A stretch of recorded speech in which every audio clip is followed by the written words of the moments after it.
За сайн байцгаана уу хүүхдүүдээ. Өнөөдөр багш та нартай биетийн гадаргуугийн талбайг олох тухай үзнэ. За биет ба дүрс. За биет ба дүрс гэж юу хэлдэг юм бэ? Та нарын бодлоор юу гэж бодож байна? За жишээ нь дараах биет ба дүрсүүдийг ангилаарай. За тэгвэл эхний зургийг ажиглан харахад бол за олон талын дүрсээс бүтсэн байна. За тэгэхээр энэ маань биет болж тарах нэ. За хоёр дахь дүрсээ харъя.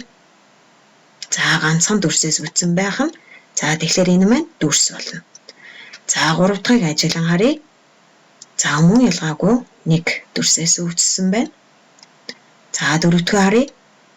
За мөн ялгаагүй нэг байна тийм ээ. За 5 нь мөн ялгаагүй нэг дүрсээс үүссэн байх нь. За 6-г ажиглан харъя. За 2 дүрсээс үүссэн учраас энэ маань биет болно. За 8-ыг ажиглан харъя. Мөн ялгаагүй нэг дүрс байна тийм ээ. За 9-ыг ажиглан харъя. За хэд хэдэн дүрсээс үүссэн учраас энэ маань биет болж таарна. За хамгийн сүүлийн дүрс 10 дахь дүрсээ ажиглан харъя. За 10 дахь дүрс маань ганцхан дүрстэй байгаа учраас энэ маань дүрс болж тарах нэ. За тэгэхээр дүрс биет хоёрын ялгааг та нар маань мэдэж авсан байхаа. За бүгдээрээ цааш нь үргэлжлүүлье. За кубтэй танилцъя. За куб гэж юу ямар биетийг нэрлэдэг байгаа юм болоо? За талсаас хэд хэдэн талсаас бүтсэн биетийг хэлдэг бахан. За мөн ирмэгнээс бүтсэн байхан. За мөн оройгоос бүтсэн байдаг байх нэ. За тэгвэл куб нь квадратуудаас бүтдэг. 6 ширхэг квадрат нийлж кубыг бүтээдэг юм байна. За мөн орой талс ирмэгтэй гэж хэлсэн тийм ээ. За тэгвэл орой нь 8 ширхэг оройтой. Талс нь 6 талстай 12 ирмэгтэй биет байх нэ. За кубын гадаргуугийн талбайг олъё бүгдээрээ. За нэгэн шоо авсан байх нь. За ингээ куб биетийг дэлгэх юм бол ийм хэлбэртэй болгосон байна. За энэ дэлгээсийн талбайн хэмжээг олъё. За талбайн хэмжээг олохдоо S үсгээр тэмдэглэдэг. За мөн бүтэн гадаргуугийн талбайг олохдоо за дараах тэмдэглэгээр тэмдэглэдэг байна. S за G гэдэг үсэг маань болохоор гадаргуугийн талбайг товчилсан нэр байна. За одоо бүгдээрээ энэ шооны за энэ дэлгээсийн хэмжээг олъё. За нэг талын дэлгээсийн. За нэг тал гэсэн үг тийм ээ. За тэгвэл энэ нэг тал маань нийтдээ 4 хуваагдсан байна. За 4 хуваагдахдаа нэг ширхэг шоон 1 см квадратыг илэрхийлнэ гэсэн үг. За тэгэхээр энэ тал нь гэсэн үг тийм ээ. Энэ нь 1 см квадрат. Тэгвэл уртаашаа 2 см квадратаас бүтсэн байна. За өргөөшөө мөн ялгаагүй 2 см илэрхийлж байна гэсэн үг. За энэ маань нэг өсөндөө А талууд гэсэн үг тийм ээ. Квадратаар нэрлэх юм бол А тал гэж. За нэг талын талбайн хэмжээг олохдоо Аг А-гаар үржүүлдэг. За тэгвэл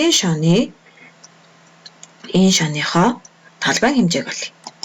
За тамяанд орлуулах юм бол 2 см-ийн 2 см-тэй үржүүлэхээр 4 см квадрат гарч байна. За тэгэхээр нэг шооны талбайн хэмжээ нь 4 см квадрат. Одоо бүтэн гадаргууг нь олохын тулд 6-г үрждэг нь за Аа гэдэг маань өсөндөө талуудыг хэлээд юм гэсэн үг тийм ээ. За энэ тамяанд орлуулах юм бол 6-га 4 см квадраттай үржүүлж байна. За 4 см квадрат гэдэг бол нэг талын одоо нэг энэ шооны талбайн хэмжээ гэсэн үг тийм ээ. За тэгэхээр 6 талдаа энэ нэг талын талбайн хэмжээгээ үржүүлээд өгөхлөөр 24 см квадрат гарсан байна. За тэгэхээр энэ шооны маань бүтэн гадаргуугийн талбайн хэмжээ нь 24 см квадрат байсан байна. За 6 гэдэг бол 6 ижил тас буюу квадрат байгаа гэж ойлгоно гэсэн. За энэ 6 квадратыг чинь хэлж байна гэж ойлгох гэсэн үг байна. За цааш нь үргэлжлүүлье. За сургуулийн 124 дугаар дасгал биетийн гадаргуугийн талбайн хэмжээг олоорой. За биет маань бол хэмжээ нь 3 см гэж өгөгдсөн байна. За бодолтой ихийн тулд мэдээж хэрэг томьёогоо бид нэр өгөх ёстой тийм ээ. За томьёон дээр орлуулах юм бол эхлээд нэг талын талбайн хэмжээг олно гэсэн. За тэхийн тулд 3 см-ийг 3 см-тэй үржүүлэхээр 9 см квадрат. За энэ маань болохоор нэг талын хэмжээ олчихно гэсэн. За цааш нь үргэлжлүүлээд 6 талыгаа олъё гэх юм бол 6 талыгаа нэг талын гарсан талбайн хэмжээтэй үржүүлээд өгөхлөөр бүтэн гадаргуугийн талбайн хэмжээ олно гэсэн. За ингээд 54 см квадрат байсан байх нэ. За цааш нь үргэлжлүүлье. За параллел пивоттэй бүгдээрээ танилцъя. За параллел пивот маань мөн ялгаагүй кубтэй ижилхэн, тастай, ирмэгтэй, оройтой ийм биетийг хэлдэг байна. За кубус ялгахдах нь хосороо тэнцүү 6 тэгш өнцөгтөөр хашигдсан байдаг. За хосороо ижилхэн тийм ээ, суурин талдаа ижилхэн, хажуу талууд нь хажуу талдаа ижилхэн, нүүрэн тал нь нүүрэн талдаа ижилхэн байдаг байна. За мөн ялгаагүй орой тас ирмэгтэй. За орой нь мөн ялгаагүй 8 оройтой, тас нь мөн ялгаагүй 6 талдтай, ирмэг нь 12 ирмэгтэй байдаг байна. За цааш нь үргэлжлүүлье. За урт өргөн. За энийг бид нар юу гэж нэрлэдэг байгаа вэ? За энийг бид нар бол дүрс. За ямар дүрс вэ энэ мэ? Тэгш өнцөгт дүрс. За хавтгай дүрс гэж нэрлэх нь. За хэд хэдэн хавтгай дүрсээс бүтсэн энэ биетийг болохоор бид нар параллел пивот гэж нэрлэдэг байгаа.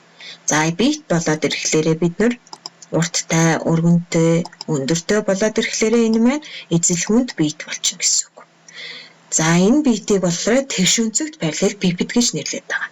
За тэгш өнцөгт параллел пивотын талбайг олохдоо яаж олд юм бэ гэдгийг бүгдээрээ цааш нь судлаа. За талбай хэмжээг A-сээр тэмдэглэдэг. За А-г үрждэг нь B. За нэгсэндээ А, Б гэдэг маань болохоор уртыг өгнөөр үржүүлж гин. За түүн дээрээ уртаа өндөртөө үржүүлсэн үржүүр дээрээ нэмж өгнө. За мөн өргөн өндөр хоёрыгаа үржүүлнэ. За нийт гарсан энэ хариугаа нийлбэрээ 2 дахин авч үзнэ гэсэн үг. За мөн ийм томьёогоор бас задлж бодож болно. За тус бүрийг нь яах нь 2-оор үржүүлж өгнө гэсэн. 2 дахин авч үржүүлнэ. За тэгснийхаа дараа нийлбэрээ олоод өгчлөө гэсэн үг байна. За жишээ болгоныг бодлого авч үзье. Сургуулийн 128 дугаар дасгал дэлгээсийн талбайн хэмжээг олоорой. За хосороо ижил хэмжээтэй байгаа энэ дэлгээс маань болохоор тэгш өнцөгт параллел пивотын дэлгээс байна. За урт нь 8 м, өндөр нь 5 м, өргөн нь 2 м-ийн хэмжээтэй байсан байна. За бодолтой хий. За 8 м-ийг үрждэг нь 5 м гэдэг маань болохоор нэг осондоо энэ маань суурин талыг хэлж олгож чинь тийм ээ. За суурин талыг олохын тулд 5-ыг 8-аар үржүүлээд 5 8-ийн 40. За 40 м квадратаа дахин 2 дахин авч үзнэ. Ягаад гэвэл суурин тал чинь 2 тал байгаа. За тэгэхээр 80 м квадрат болсон байна. За дараа нь суурин талын хэмжээгээ 8 м-гүй уртын хэмжээгээ өргөний хэмжээтэй үржүүлж өгнө. За ингэснээр хажуугийн тал олдно гэсэн үг тийм ээ. За ингээд 16 м квадрат 16 м квадратыгаа 2 дахин авч үзээд 32 м квадрат. За 5 м-ийг 2 м-ээр үржүүлэхлээр энэ маань хажуугийн тал олдно гэсэн үг. За хажуугийн тал маань 10 м квадрат, нэг тал нь 10 м квадрат юм бол за үүнийг 2 дахин авахад 20 м квадраттай тэнцсэн байна. За ингээд энэ тэгш өнцөгт параллел пивотын бүтэн гадаргуугийн талбай нь 132 м квадраттай тэнцсэн байна. За сургуулийн 123 дугаар дасгал параллел пивотын ирмэгүүд нь 2 см, 6 см, 8 см бол гадаргуугийн талбайн хэмжээг олоорой гэсэн байна. Урт нь 8 см, өргөн нь 6 см, өндөр нь 2 см-ийн хэмжээтэй байсан байна. За тэгвэл энэ параллелепипедийн маань бүтэн гадаргуугийн талбай хэдтэй тэмцсэн юм бэ? За ингээд болоход нүүрэн талын хэмжээ нь болохоор 32 см²-тай тэнцсэн байх нь. За хажуугийн тал нь 24 см². За суурин талын хэмжээ нь 96 см². За ингээд бүтэн гадаргууг нь олоход 152 см²-тай тэнцүү байсан байх нэ. За ингээд сэтгэдэг хүн бүтээдэг хүн хүчдэг. Та бүхэндээ амжилт хүсье. Баяртай.